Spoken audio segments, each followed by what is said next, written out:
Sito che mette in prima pagina opinioni, firme, notizie, uno sguardo nuovo e originale sui fatti che ci circondano. Il nuovo quotidiano online. Semplicemente radiolibertà.net. Semplicemente va ora in onda. Che giorno è? Genetriaci, commemorazioni, ricorrenze di oggi con Pierluigi Pellegrin.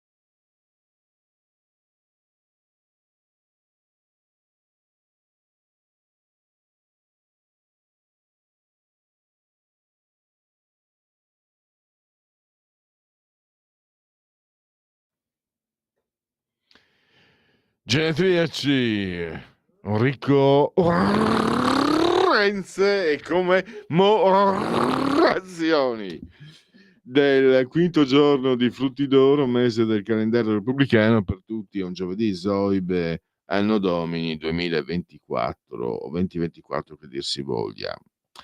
Dovevo dirglielo prima a Emanuele Mastrangelo, e non è una roba per molti, però la faccio breve.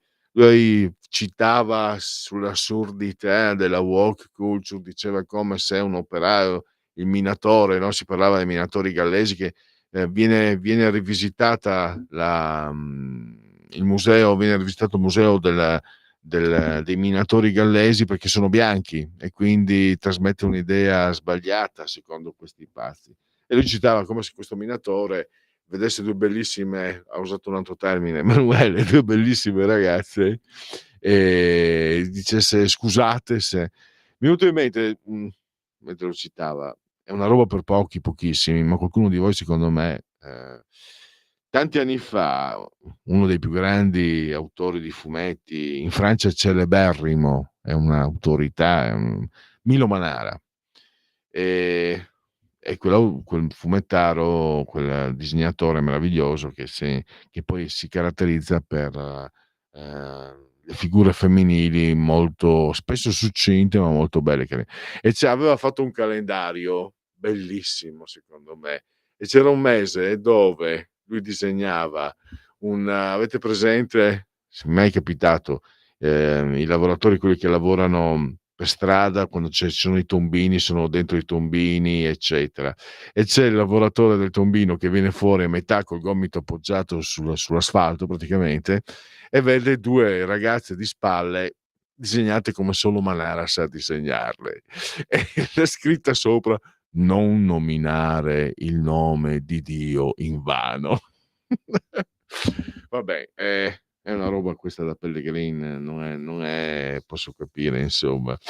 Andiamo avanti. Allora, Avicenna, filosofo e matematico persiano. Una vita profonda è più importante della longevità. Il rivoluzionario partenopeo Carlo Pisacane. I bisogni sono i limiti naturali della libertà e dell'indipendenza. Carlo Pisacane, duca di San Giovanni, addirittura. Poi andremo a chiudere con un suo notturno. Claude Debussy. Odio le folle, il suffragio universale e le frasi Deng Xiaoping. Deng Xiaoping è lui che avrebbe detto, lo sapete, quella famosa frase: non importa se un gatto è bianco e nero, finché cattura i topi. Eh, I cinesi. Un grande Henri Cartier-Bresson. Un fotografo deve mettere sulla stessa linea di mira il cuore, la mente e l'occhio. Riescici tu. E qua dai che l'ascoltiamo. Siamo in molti ad aver visto, siamo in tantissimi ad aver visto Blues Brothers, quindi ve lo ricorderete. E poi comunque lui è uno, è scomparso un bel po' di anni fa, però è stato per anni insomma uno dei massimi interpreti blues. Johnny Lee Hooker, boom, boom.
Purtroppo è finito questo brano leggendario.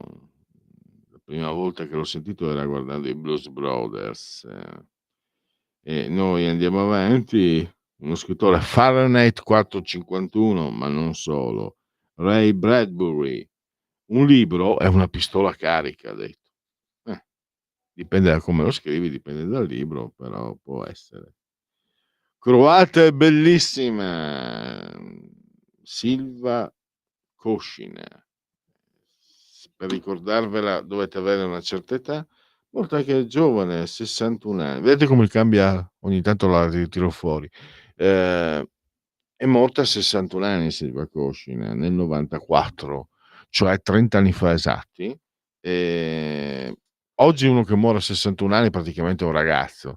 30 anni fa, a 61 anni, era già una buona età per morire.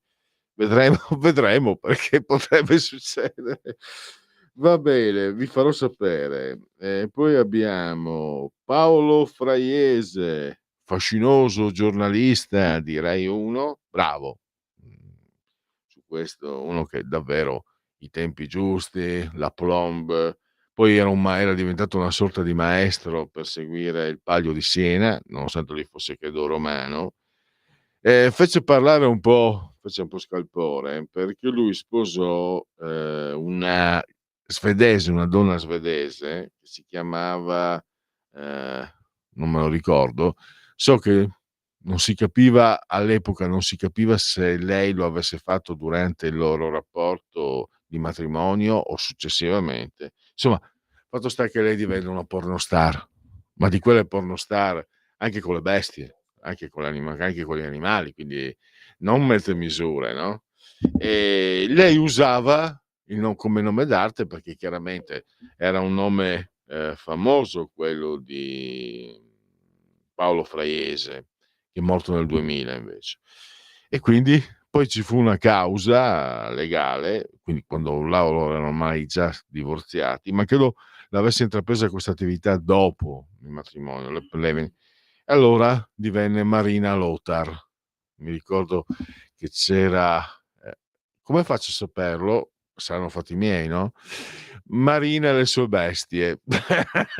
Come fai a saperlo, Pellegrini? Perché son cose che insomma è passaparola, si dice passaparola. Che uno fa tanto il moralista e poi alla fine è uno sporcaccione che si guarda i porrazzi. Mamma mia, ogni tanto bisogna saper ridere, a partire da se stessi. E poi abbiamo, spero che non si siano scandalizzati in troppi, poi abbiamo, allora torniamo alti, torniamo al livello di Pellegrin vero. Quale di 2? Pellegrin vero, quello di Marina e le sue bestie o quella di Manhunter, Frammenti di un omicidio? Tutti e 2, perché è inutile illudersi di essere alti o bassi, siamo entrambi. Invece Manhunter, Frammenti di un omicidio è un capolavoro.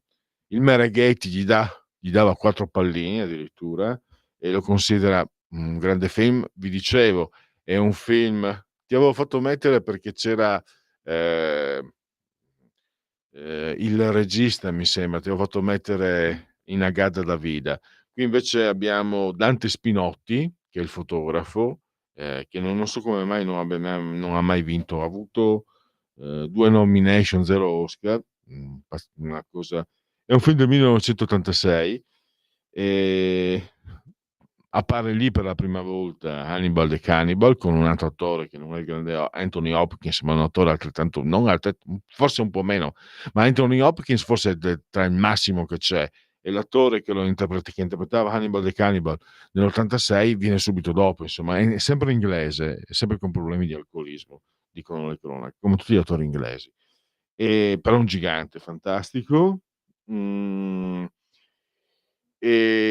appunto 1986 c'è una fotografia che, se voi guardate, io l'ho scoperto con molto ritardo questo film.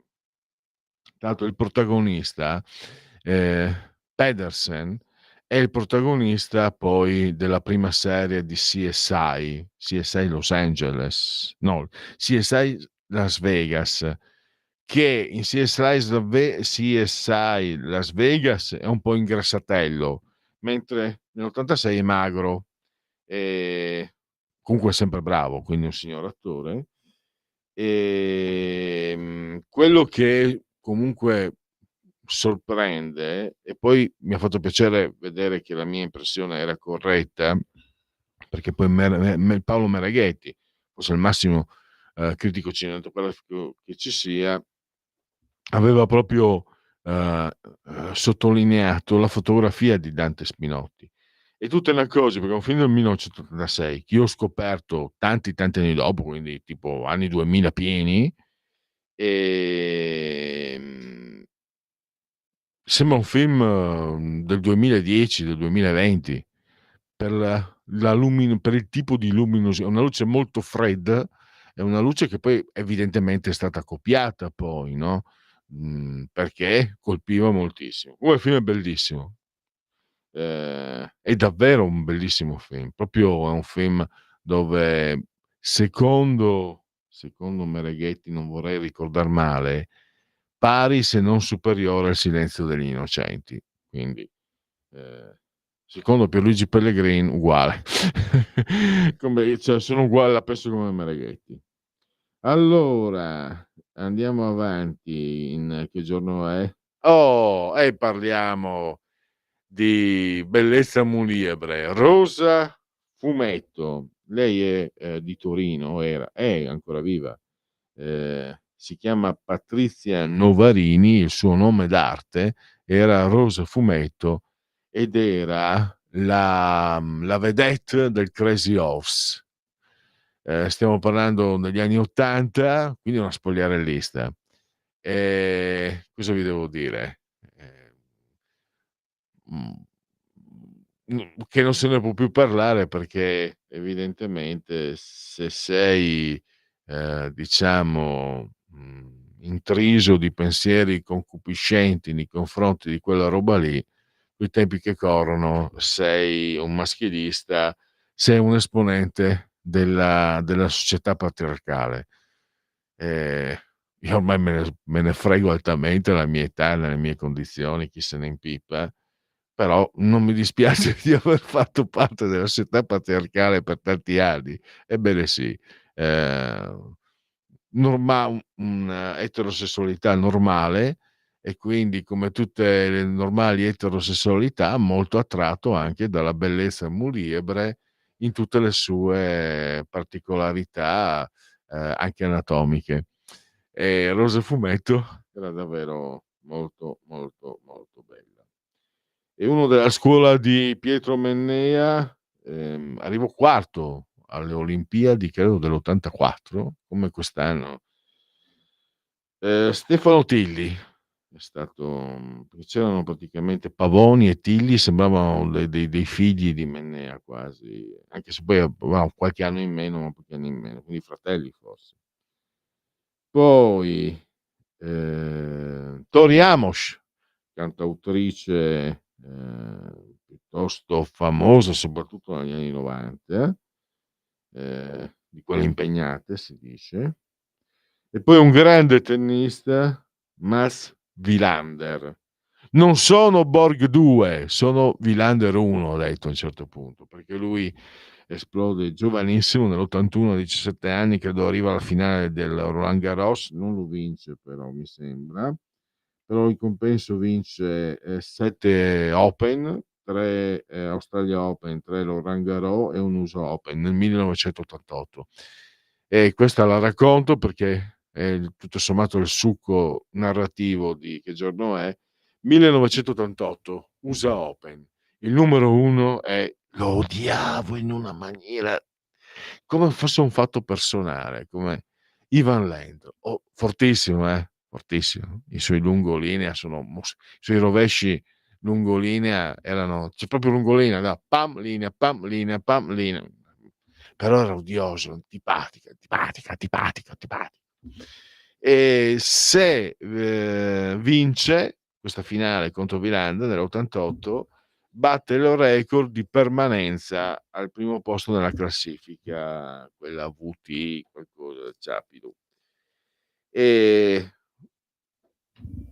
la finale, le partite di USA Open c'è il fuso orario, quindi vanno in onda, se le segui in diretta, devi seguire dopo mezzanotte. Andarono al quinto set, Wilander vinse e quindi e divenne lui il numero 1. Andò a giocare addirittura a rete, lui che era un terricolo, anche se poi ha vinto 3 Roland Garros, quindi abituato agli scambi lunghi, però per sorprendere Land andò a rete anche con una certa efficacia. Fui estremamente felice, una gioia enorme. Era settembre '88, qual era il problema? Che la partita la trasmise Italia 1 se non sbaglio. Iniziò l'1, cominciai a vederla a casa di un amico, poi lui a un certo punto a mezzanotte, l'11 mezzanotte, poi lui verso l'1 disse: "Adesso basta, domani devo alzarmi". Andai a casa, la vidi, finì alle 5 e mezza e poi il problema è che alle 7 mi sono alzato per andare a lavorare in fabbrica. Però ero a cuor leggero perché, Wilander aveva giustiziato sportivamente parlando Land. Ehm, chiudiamo con un altro grande sportivo, speriamo continui sulla strada intrapresa in questi anni. È stato una spinta di Milito, un lavoro lungo e prolungato di Ausilio. Sto parlando di Lautaro Martinez. Che fortuna che è stato cacciato come si meritava, ehm, non voglio neanche più ricordarlo, è anche stato capitano, perché quando arriva Lautaro Martinez all'Inter c'è quell'altro che era il centravanti, ogni anno la moglie procuratrice: "E Maurito bisogna rinnovargli il contratto e Maurito", mamma mia, non si può proprio sentire. E il povero Lautaro, Luciano Spalletti, comincia a farlo giocare, solo che non può entrare in aula, perché quell'altro non voleva sapere che qualcuno entrasse in aula. Poi per fortuna quell'altro si è tolto dalle scatole e un po' alla volta Lautaro, prima meglio ancora con Lukaku, ma poi alla fine con chiunque, perché anche con Dzeko e l'anno scorso e anche adesso speriamo bene con il grandissimo, meraviglioso, a me è sempre piaciuto Thuram, sta facendo bene tra l'altro. Pensate che lui dice che uno dei motivi per cui anche alcune cose gli riescono è perché fino a 16 anni giocava a basket, lui è 1,74 e potete sorridere, in realtà anche adesso in NBA il ruolo del play viene non di rado assolto da persone di statura media, 1,74 addirittura sei quasi piccolo. E lui diceva appunto che faceva il play ed era indeciso fino a 16 anni se intraprendere la carriera calcistica o della pallacanestro. Tra l'altro la sua città è quella di Ginobili, spero che la pronuncia sia giusta, che è uno dei più grandi giocatori di basket che siano mai esistiti, argentino, anche se il cognome credo sia chiaramente italiano, mi sembra, penso sia di origine siciliana. E lui dice che lo ha aiutato anche per muoversi, scansare l'avversario, smarcarsi, eccetera, eccetera. Speriamo bene, perché l'inizio non è stato questo proprio, col Genoa non è andata proprio come si sperava. Seguiremo un po' alla volta. Segui la Lega? Segui la Lega prima che la Lega. Segui la Lega è una trasmissione realizzata in convenzione con La Lega per Salvini Premier. Segui la Lega prima che la Lega seguisca te alla Pellegrina, ma anche secondo sintassi, o segua te alla Marciana. Sono sul sito legaonline.it, scritto legaonline.it. Dunque, potete fare molte cose, per esempio seguire il calendario delle feste della Lega, oppure vi segnalo come sempre il libro di Matteo Salvini, Controvento, lo puoi comprare in libreria, ordinarlo online. L'Italia che non si arrende. I miei anni di lega, di vita e di passione politica con amici alleati, processi avversari, un'idea chiara di futuro nel nome della libertà. Controvento. Poi abbiamo la possibilità di iscriversi alla Lega, è molto facile, si versano 10 euro, si può fare anche tramite PayPal, anche senza che vi sia la necessità che siate iscritti a PayPal. Il codice fiscale e gli altri dati richiesti, e quindi vi verrà recapitata la maggiore per via postale, ma se di mezzo ci sono poste italiane, io mi raccomando, calorosi, sentiti, penetranti, intimi, gesti apotropaici alle femminucce, ai maschietti e anche a tutti i sessi previsti e non previsti, perché io sono molto inclusivo. La tessera Lega Salvini Premier. E lo so, ci sono poste italiane di mezzo, non c'è niente da fare.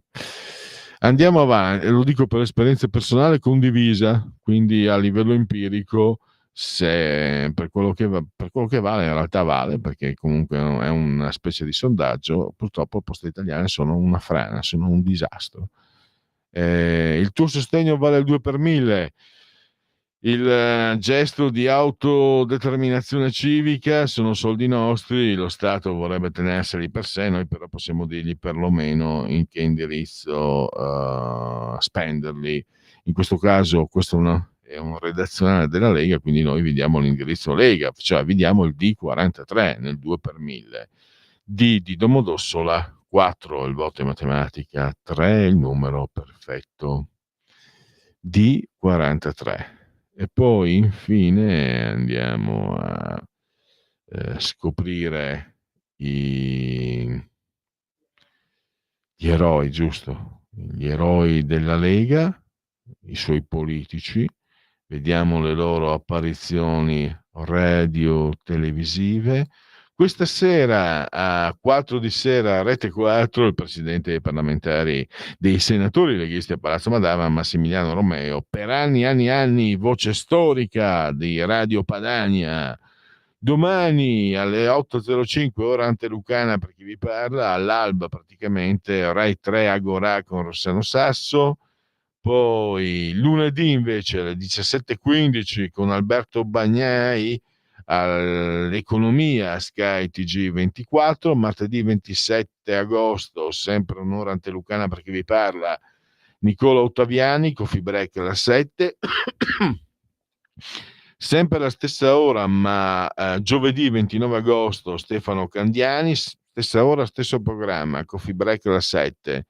E ancora raddoppia Nicola Ottaviani, giovedì 22 agosto, Omnibus, la 8 addirittura. Scusate, ma...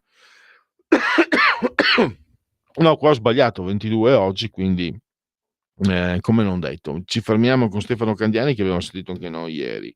Direi che possiamo concludere. Ringrazio il grande Davide, sull'attore di comando. Segui la Lega è regia una tecnica. trasmissione realizzata in convenzione con La Lega per Salvini Premier. Ringrazio naturalmente, non potrebbe essere altrimenti, coloro che ci hanno seguito questa trasmissione. Vi lascio con un notturno di Claude Debussy. Avete ascoltato Che giorno è? Scegliete la vita, scegliete un lavoro, scegliete una carriera, scegliete la famiglia, scegliete un maxi televisore del